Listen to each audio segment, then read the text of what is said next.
In my previous episode, I talked about the Battle of San Juan, which was the first major defeat of the United States in the war when they failed to force a surrender on the city and destroyed the Spanish Navy on May 12, 1898.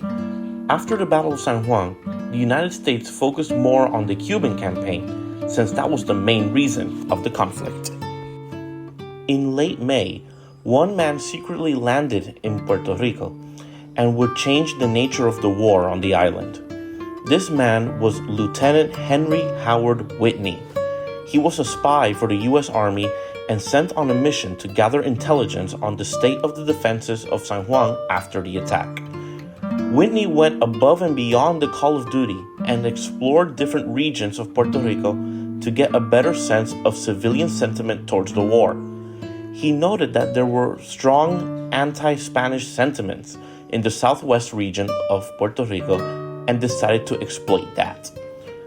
Whitney had created 3 maps of Puerto Rico during his 2-week stay. Now, one might think that he completely got away with it, and that was mostly the case. The Spanish knew he was on the island and have been searching for him, but always slipped through their hands until one day he was captured. They searched his person and didn't find anything suspicious to declare that he was a spy and was released. Had they searched more thoroughly, they would have found this map in his shoes. You can see the map folded many times because of these reasons. Today, 2 of his maps are conserved in Puerto Rico, and the 3rd is in private ownership. Thanks to Whitney, the U.S. had a new plan for taking Puerto Rico. In early July, Sampson's fleet defeated the Spanish fleet off the coast of Santiago, Cuba, causing that Puerto Rico was now virtually defenseless by sea.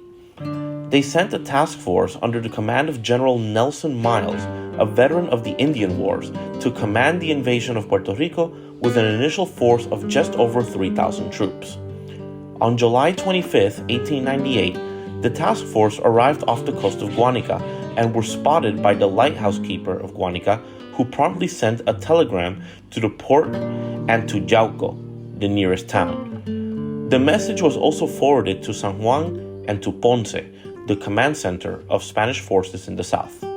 General Macias, commander and governor of Puerto Rico, sent a message to the garrison at Yauco to advance and defend the road to Guanica until he could get reinforcements to the area. The U.S. sent the ship USS Gloucester to inspect the bay for any opposing forces. After not finding any, the first troops began to disembark. 28 Marines under Lieutenant H.B. Hughes landed in Guanica and began to pull down the Spanish flag in the port. As they were doing this, a small force of 11 Spanish mounted guerrillas under Lieutenant Enrique Mendez Lopez, using Remington rifles, began to shoot at the Americans from 300 meters away. The Americans responded in kind and also received assistance from the Gloucester, and the Spanish were forced to withdraw. The American engineers landed soon after and began building pontoons to allow further landings. The Americans had landed the following troops: the 6th Illinois Volunteer Regiment, the 6th Massachusetts Volunteer Regiment, 1 Provincial Battalion of Recruits, 4 Field Artillery Pieces, 1 Fixed Artillery Piece, 2 Engineer Companies, and 1 Sanitation Brigade. They captured 6 civilians, including the lighthouse keeper, and used their knowledge to learn of Spanish movements in the area. The Spanish forces awaiting the Americans were the 3rd Company of the 25th Light Infantry Regiment, the 4th Mounted Guerrillas, 1 Company of Volunteer Guerrillas, and the 1 Company of Regular Volunteers, numbering around 250 soldiers. They took positions on a hill north of the main road and to the east, protecting their escape route. At about 11 a.m., Spanish reinforcements arrived from Ponce, adding about 200 additional soldiers.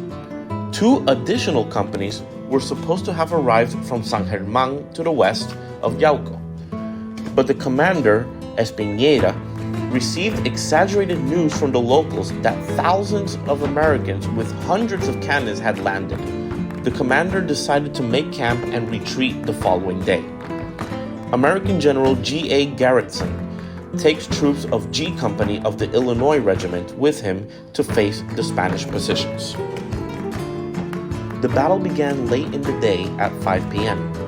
Garretson ordered an entrenched position at the top of a hill on the south side of the road where they could see the valley. The Spanish on the northern hill, commanded by Captain San Pedro, began to fire on the American position, and the latter responded in kind. The Americans started sending reinforcements in the forms of Companies L and M of the Massachusetts Regiment to the area after hearing shots being fired.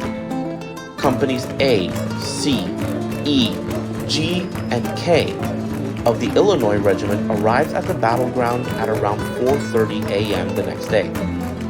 At 6 a.m. on July 26, the Americans began to advance on the road, and the Spanish continued to open fire and slow the advance. At 7 a.m., Spanish troops positioned on the east side of the road attempt to attack the American position on the South Hill, but the advance is halted by the American troops. At 9 a.m., the Spanish troops on the North Hill were about to be surrounded on two sides and ordered a retreat to the eastern positions. Facing superior numbers, Spanish Colonel Francisco Puig orders a general retreat to Yauco at 10 a.m. while maintaining a rear guard to cover this retreat. The Americans arrived at the Spanish defensive positions soon, but find them abandoned. Fearing a counterattack, they retreated back to the southern hill. The first land battle of the Puerto Rican campaign was an American victory. Of the 450 Spanish forces, 7 were wounded and 2 were killed.